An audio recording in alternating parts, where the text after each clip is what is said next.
إذا أردت أن تخمن عدد صور الهاتف الذكي التي سيتم التقاطها طوال عام 2018، فما هو العدد الذي سوف تخمنه؟ ربما مليار، أم أنها أقرب إلى تريليون، أم أنها أعلى من ذلك بمقدار 50 تريليون، أو كوادرليون 1000 تريليون؟ إليك بعض الأمور التي تساعدك في الوصول إلى إجابة. يعيش 7.6 مليار إنسان على الأرض. تبلغ نسبة الأشخاص الذين يملكون هواتف ذكية في جميع أنحاء العالم حوالي 43%. لنفترض أن كل شخص يأخذ صورة واحدة في اليوم، وبالتالي فإن الإجابة هي نحو 1.2 تريليون صورة. لذا فإن تريليون واحد من هذه الصور يشكل تخمينا جيدا إلى حد كبير. هذا عدد مذهل من الصور، ولكن كم عدد الأجزاء المختلفة من هاتفك التي يجب أن تعمل معا لالتقاط صورة واحدة فقط من تلك الصور؟ إذن كيف تلتقط الهواتف الذكية الصور؟ هذا ما سنكتشفه في جولتنا هذه. لذا دعونا نخبركم أكثر عن هذا النظام المعقد. أولاً، سنقوم بتقسيم النظام إلى مكوناته وأنظمته الفرعية ونضعها في مخطط الأنظمة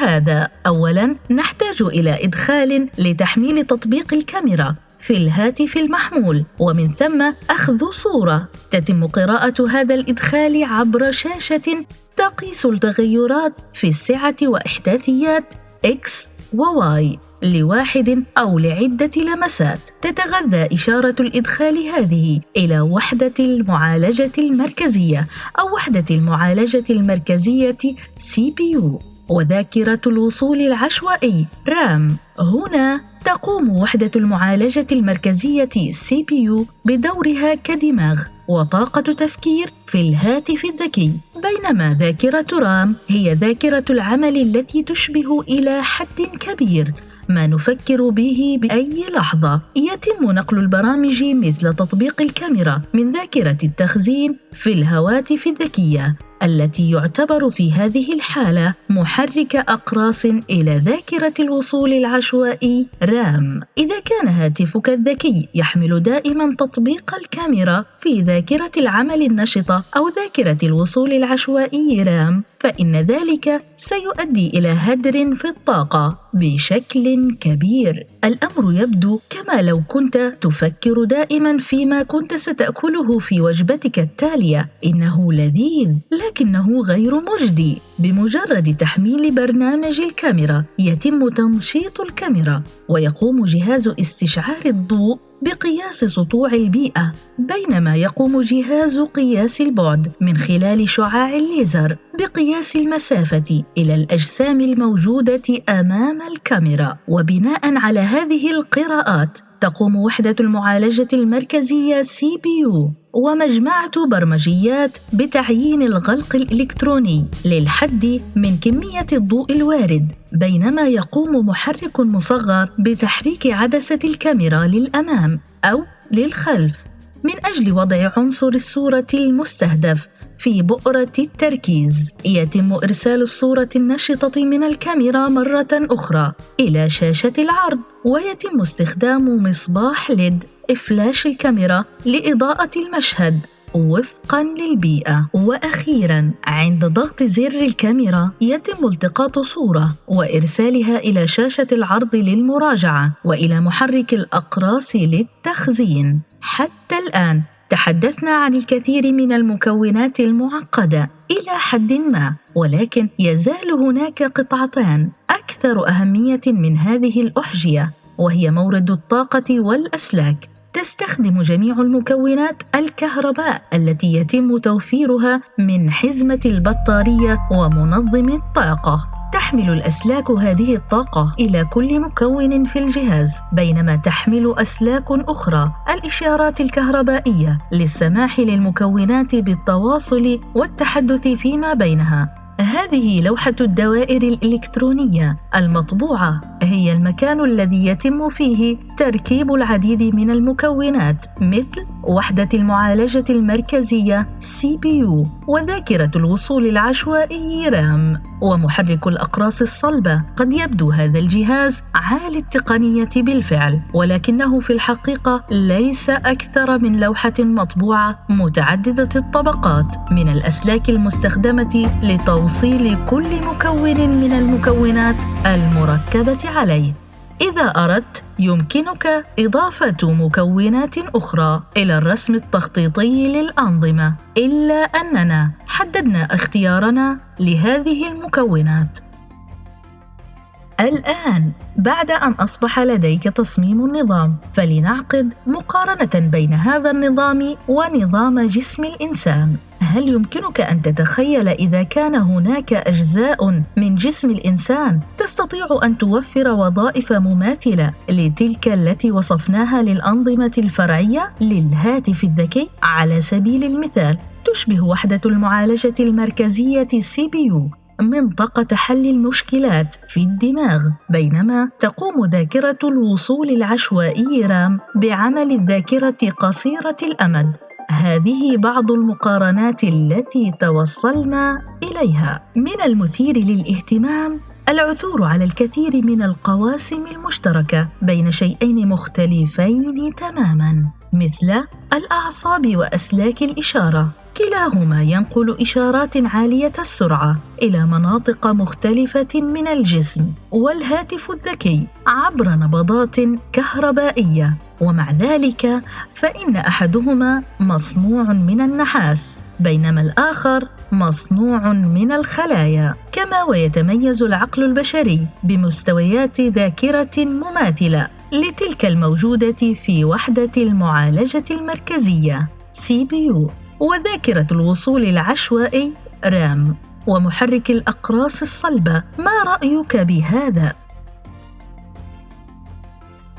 بشكل عام، يتطلب الأمر نظاماً كاملاً من المكونات المعقدة والمترابطة لالتقاط صورة واحدة فقط. يحتوي كل مكون من هذه المكونات على مجموعته الخاصة من المكونات الفرعية والتفاصيل والعديد من التطورات المستقبلية. هذا المخطط يشبه فروع الشجرة. سيتم اكتشاف كل عنصر وتفصيله في حلقات أخرى، ولكن بالنسبة لبقية هذه الحلقة سنركز اهتمامنا على الكاميرا. ولكن قبل أن نقدم لك رسماً تخطيطياً للكاميرا ولكي نتناول جميع تفاصيلها المعقدة، دعنا أولاً نلقي نظرة على العين البشرية.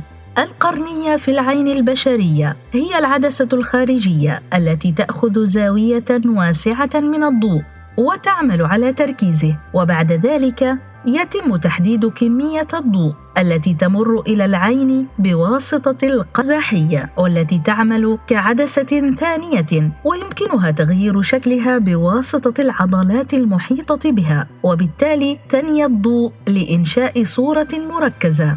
وتنتقل هذه الصورة المركزة عبر العين حتى تصل إلى شبكة العين. هنا تمتص شبكة ضخمة من الخلايا المخروطية والخلايا العصبية فوتونات الضوء، وتخرج إشارات كهربائية إلى ألياف عصبية تذهب إلى الدماغ للمعالجة. يمكن للخلايا العصبية أن تمتص كل ألوان الضوء المرئي وتخرج صورة بالأبيض والأسود، في حين تمتص 3 أنواع من الخلايا المخروطية: الضوء الأحمر أو الأخضر أو الأزرق، وتوفر صورة ملونة.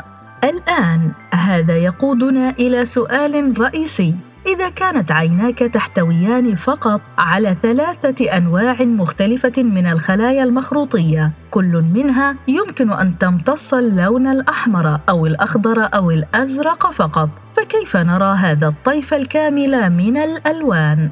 الإجابة عن هذا التساؤل له شقين: كل مخروط أحمر وأخضر وأزرق يمتص نطاقاً من الضوء وليس لوناً منفرداً أو طول موجة الضوء محدد. هذا يعني أن المخروط الأزرق يلتقط القليل من الضوء في النطاق الأرجواني، وكذلك القليل في النطاق المائي. ثانياً، لا تقوم أعيننا باكتشاف الطول الموجي الفردي للضوء في وقت واحد، بل تكتشف مزيداً من الأطوال الموجية، ويتم تفسير هذا المزيج على أنه لون فريد.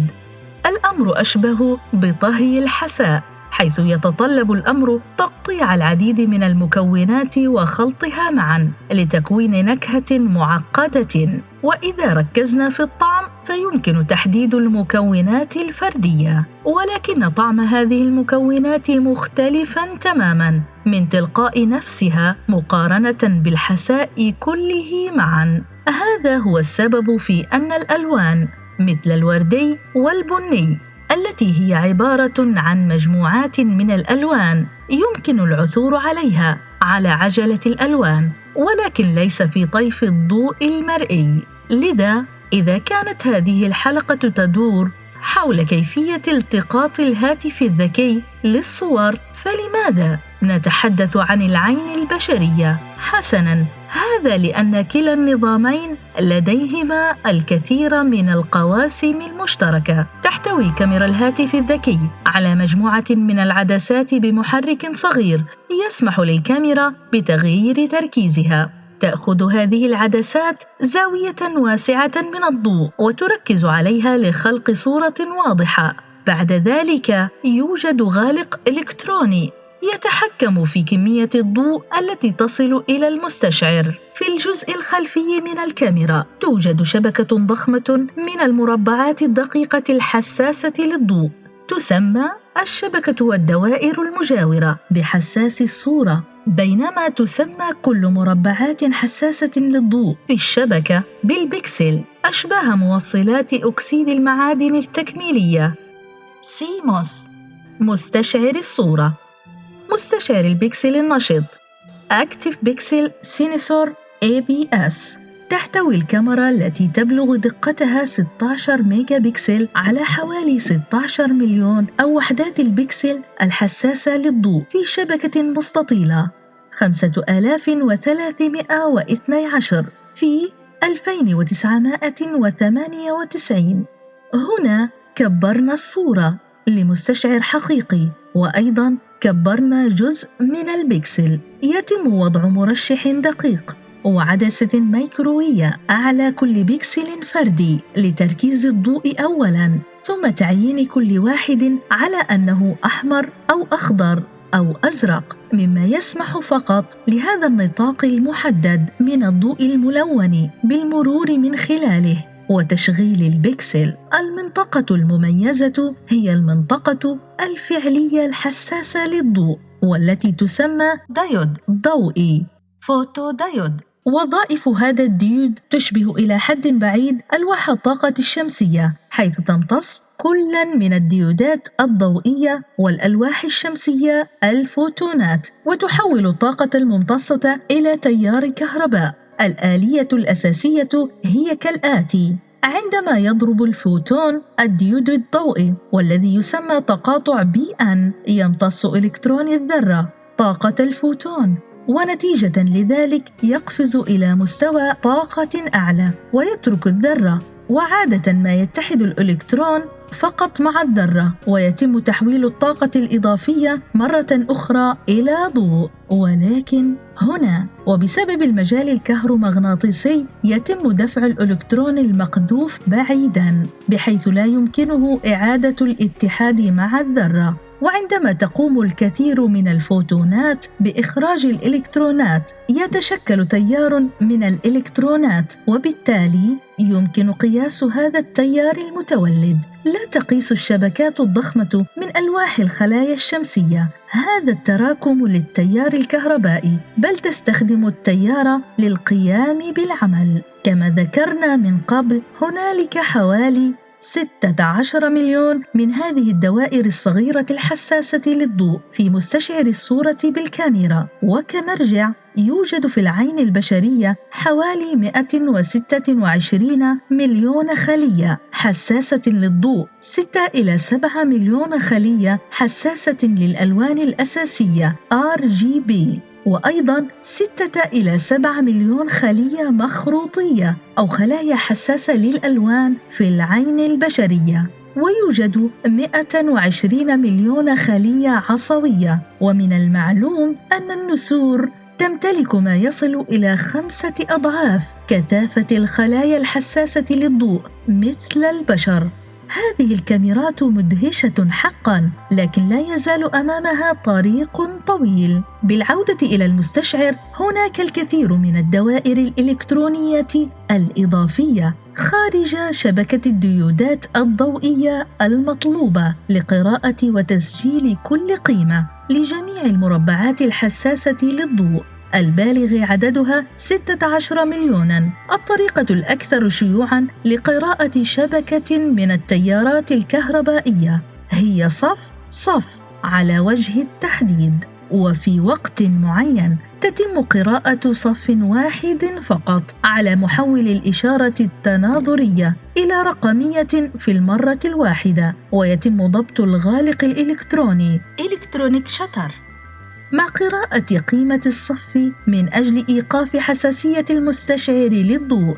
يفسر المحول التماثيلي إلى الرقمي الإلكترونات المتراكمة ويحولها إلى قيمة رقمية من 0 إلى 4069، ويتم تخزين هذه القيمة في عنوان ذاكرة مؤلف من 12 بت. بمجرد تخزين جميع الصفوف البالغ عددها 2,998 والتي يبلغ مجموعها 16 مليون قيمة، يتم إرسال الصورة الإجمالية 23.9 ميجا بايت إلى وحدة المعالجة المركزية للمعالجة. والآن بعد أن تعمقنا في الموضوع، دعنا نعود خطوة إلى الوراء ونفكر في بعض هذه المفاهيم. من المثير للاهتمام أن كل من العين البشرية وكاميرا الهاتف الذكي لا تحتوي إلا على 3 مستشعرات لونية، وهي الأحمر والأخضر والأزرق.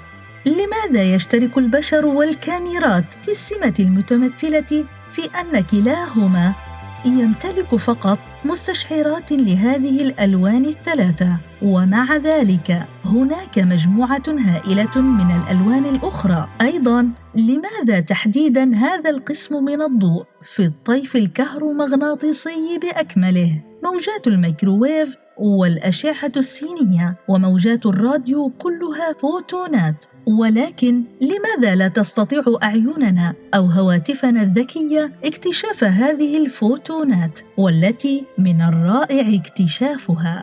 حسناً، الجواب هو في ضوء الشمس الذي نراه على الأرض. حيث تبعث الشمس هذا الطيف من الضوء يمثل المحور الصادي كثافة الضوء المنبعث، في حين أن المحور السيني يمثل الطول الموجي أو بمسمى آخر اللون. بعد مرور ضوء الشمس عبر الغلاف الجوي تدور الأطياف هكذا، لأن الأوزون والأكسجين والذرات أو الجزيئات الأخرى في الغلاف الجوي يمتص بعضاً من الضوء. من المنطقي أنه نظراً لوجود ألوان الضوء هذه حولنا، فقد طورت الكائنات الحية الأولى مستقبلات ضوئية أو خلايا حساسة للضوء لالتقاط هذه الألوان من الضوء. وبعد ملايين السنين طور البشر مستقبلات ضوئية لا تزال تتفاعل مع نفس ألوان الضوء، ومع ذلك صممنا كاميرات هواتفنا الذكية بهدف إنتاج نفس ألوان الضوء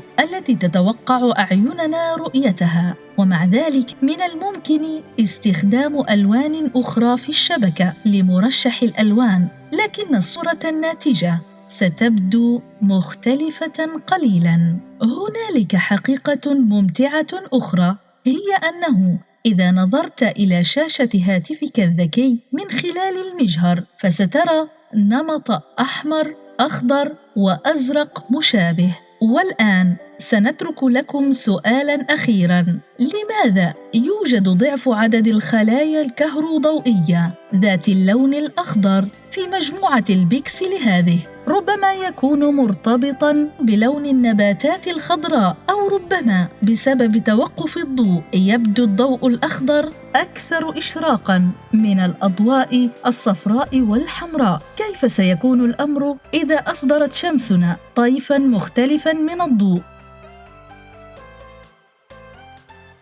أخبرنا برأيك في التعليقات. شكراً للمشاهدة، ونراكم في الحلقة المقبلة.